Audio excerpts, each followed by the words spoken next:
2008. The Democratic Party is in the midst of a tough Democratic primary battle for president between, of course, Hillary Clinton and Barack Obama. And back at the end of '07, Kirk Dillard put himself right in the middle of that because you came out, or the Obama campaign came out with an ad from Republican Kirk Dillard, as staunch as they get, some would say, as a Republican, and you were, if not endorsing, saying some pretty nice things about Barack Obama. Down a little bit. If you knew about Reverend Wright and you were advising Barack Obama as a friend, which I think you say you are, right? If you're doing that 5 years ago, would you have said you ought to start disassociating yourself from this guy? I don't know. You know, pastors, they say things, and you know, I don't know. I wasn't there. You know, I don't know what the whole history of Reverend Wright is, but you know, you need to be careful, and you know, it's up to Barack to handle the situation. If you had known and he had known that Reverend Wright had said the U.S. government was involved in giving aids to the African American community, that's very problematic. And I would. There's no way of putting that in context, is there?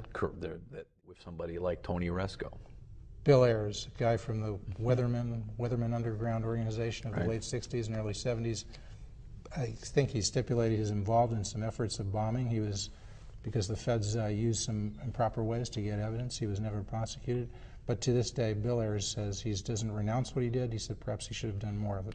Yeah, I mean, that's problematic and the too. Obama campaign. I certainly, and I don't know Mr. Resco or Bill Ayers. I wouldn't know him if they walked in the studio together.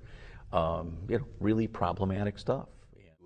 And I wouldn't do it if he were just a colleague. But you know, he and I worked on the first ethics bill in Illinois in more than 25 years that became law, required internet disclosure of campaign contributions.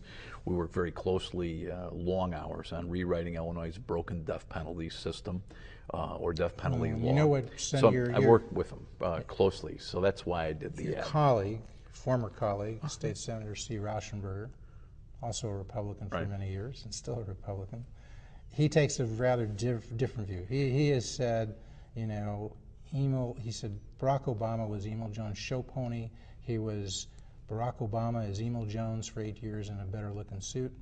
And he said, you know, that ethics legislation does nothing. He said nobody's ever been prosecuted under that at all. Well, it's primarily because it works, because people follow the law now, and that ethics law.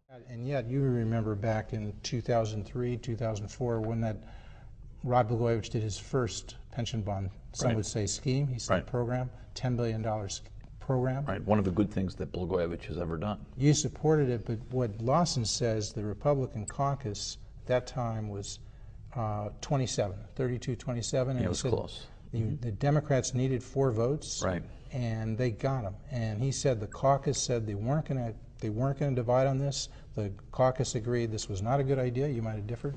And he says that those 4 who turned and gave Blagojevich the votes he needed, he said that was like knifing the caucus in the back.